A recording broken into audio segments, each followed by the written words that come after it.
ગુજરાતમાં રાહુલ ગાંધીએ પોતાની યાત્રા છે તેની શરૂઆત કરી દીધી છે। જાલોદના પંથકથી રાહુલ ગાંધીએ 4 દિવસીય જે યાત્રા છે ભારત જોડો ન્યાય યાત્રા તે અંતર્ગત એની શરૂઆત છે તે કરી દીધી। દર્શકો દ્રશ્યોની અંદર કે કઈ રીતે રાહુલ ગાંધી સહિત અન્ય જે નેતાઓ છે તે જોવા મળી રહ્યા છે। દ્રશ્યોની અંદર પ્રદેશ પ્રમુખ હોય અન્ય નેતાઓ છે તે હાલ જોવા મળી રહ્યા છે કે રાહુલ ગાંધી છે અનેક મુદ્દાઓ પર ભારતીય જનતા પાર્ટી સરકારને અહીં ઘેરવાનો તેવો પ્રયાસ કર્યો છે।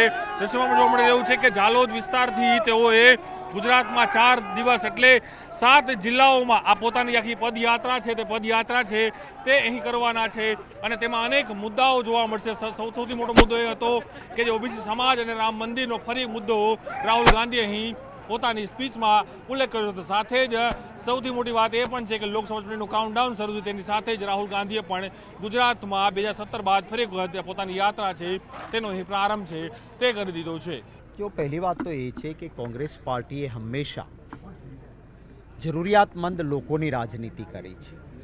જેમ માં એ નાના બાળકને પોતાના જ 2 દીકરા હોય પણ એક મોટો થઈ ગયો હોય અને એક નાનો હોય તો નાના બાળકને ખોળામાં બેસાડીને ચમચીથી ખવડાવે અને વહાલ કરે, એ રીતે હંમેશા સમાજમાં જેના પાસે ઓછું છે એવા લોકોને મદદ કરવાની કોંગ્રેસની નીતિ રહી છે।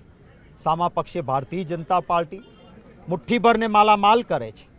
આદિવાસી સમાજના અનેક પ્રશ્નો છે।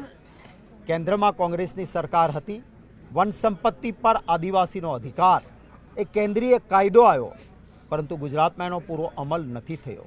આજે આપે જોયું કે જે આદિવાસી સમાજનો ઉત્સાહ અને પ્રેમ છે એ જરૂર મતોમાં પણ પરિવર્તિત થશે, લોકોના આશીર્વાદ રહેશે, મતો પણ મળશે અને આદિવાસી વિસ્તારમાંથી અમારા સંસદ સભ્યો પણ દિલ્હીમાં જશે।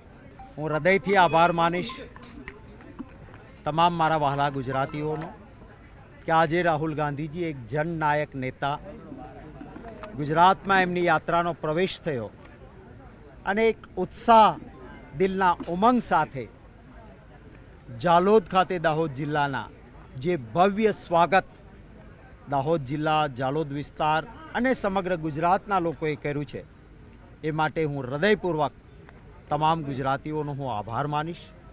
રાહુલ ગાંધીજી એવા જનનાયક છે કે જેમણે વર્લ્ડ રેકોર્ડ વિશ્વમાં કોઈ પણ રાષ્ટ્રીય નેતા કન્યાકુમારીથી કાશ્મીર સુધી 4000 કિલોમીટર પદયાત્રા કરી હોય એવું નહોતું કર્યું, એ રાહુલ ગાંધીજીએ કર્યું। આજે બીજા પાર્ટમાં મણિપુરથી મુંબઈ સુધી જે યાત્રામાં પદયાત્રા, જીપમાં યાત્રા, ખુલ્લી ગાડીમાં બેસીને અને બસમાં યાત્રા અને લોકોને વચ્ચે મળવાની આ યાત્રા છે, એમાં ગુજરાત ખાતે આવ્યા છે।